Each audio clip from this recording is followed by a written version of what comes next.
Welcome to Always Considered. I'm your host, Stephen Edwards. And I'm your host, Julius Spicciani. We're talking about the surf from, I don't even know the date, and neither of us care. Stephen, I don't know the first time you came into my conscious awareness. How long have you been on the scene? Been in Pensacola area since September of 2022, and I think I met you in October of 2022. We had that nice Halloween swell. I must have been visiting because I think I was living in Athens, Georgia at that time. Probably had just gotten back from Kodiak, and I was visiting my parents or something like that. Yeah, you had talked about Alaska with me.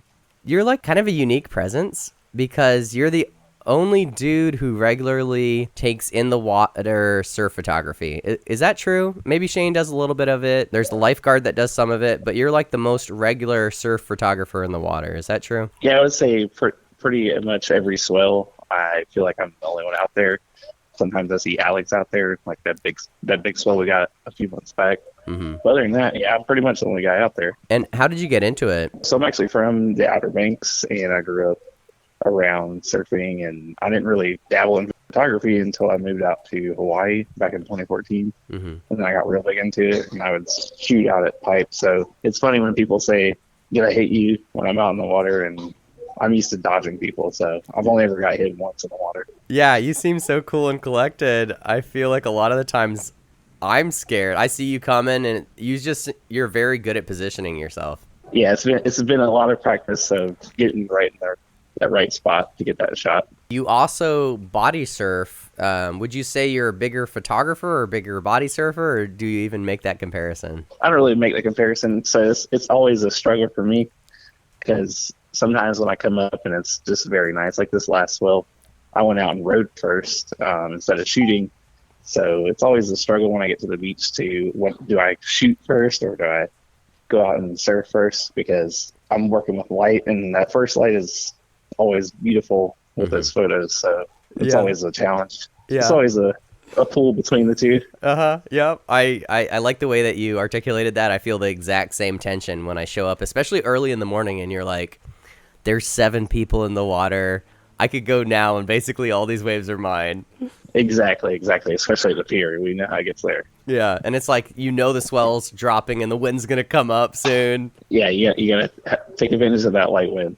Yeah. You mentioned growing up in the Outer Banks. Can you kind of take me through the story of you getting involved in this kind of stuff? So yeah, I actually started out with skateboarding, which I feel like a lot of surfers and people that enjoy water sports start out in. Mm-hmm. And then I kind of gravitated toward the water more so when I got into high school. A lot of my friends were out surfing, so I started picking up on that. And then it really took off when I moved to Hawaii, just because that's all there is out there mainly. Mm-hmm. What is it about water? What is it about surfing that keeps you coming back? So for me, I'm always trying to get a new perspective when I'm out in the water, and I just capturing. So I used to mainly focus on shooting waves, and I would pretty much never shoot people, honestly. Mm-hmm. But when I moved here, I got a new lens, the portrait lens that I use, and ever since I got that first good photo with it, I've been hooked on it, and just capturing the emotion of people in the water is just something special to me.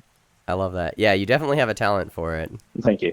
Do you remember that first picture? Like, do you know what it was? I do. Well, so I actually got a portrait photo in Hawaii, but it wasn't as good. The one that really stood out for me is the one I got at CJ at the pier. Okay. Back in the October swell. So that was one of the ones that really stuck out to me. Okay, I like that.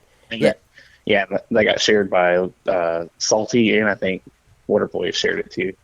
Dang. You'll have to send that to me after this. I want to see it. Can you tell me a little bit about what you do? You talked about moving to Hawaii. What's making you move around? Are you ex-military? Yes, I was prior Air Force for about 8 years, and then I got out, and now I do the job I did when I was in, which is meteorology, which really helps out with swell forecasting. So I'll be at work when I know there's a swell coming, and I'll just be focused on that for the most part once I get my work done. Can you use the tools that are at your fingertips once you've finished your work to do some swell forecasting, or does it not work that way? Oh, yeah, for the most part. So I use the FINMOT, which is the Fleet Numeric Meteorology Oceanography Center website.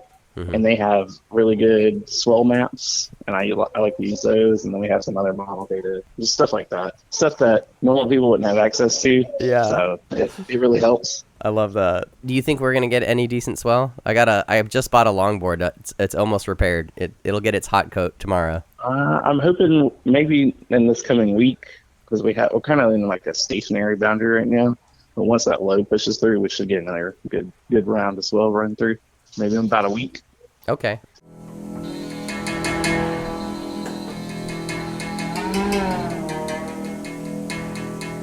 That's some samurai stuff, dude.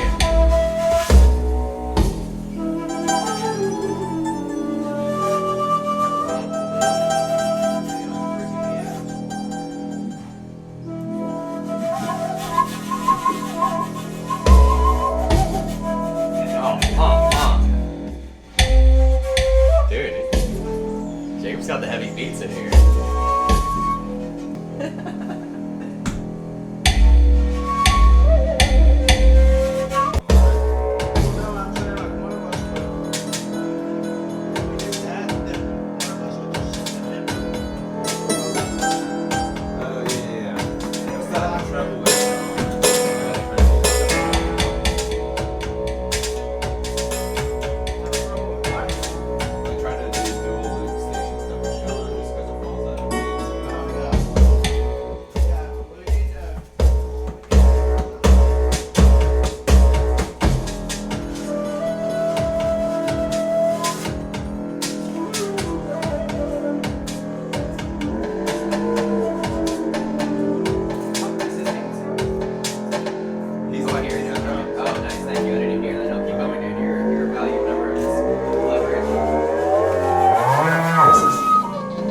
That's making sense.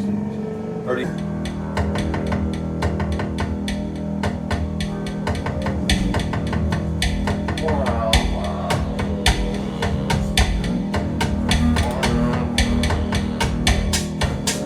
Thanks for watching Always Consider Podcast. I'm your host, Stephen Edwards, and I hope you find your stoke out in the water. Aloha.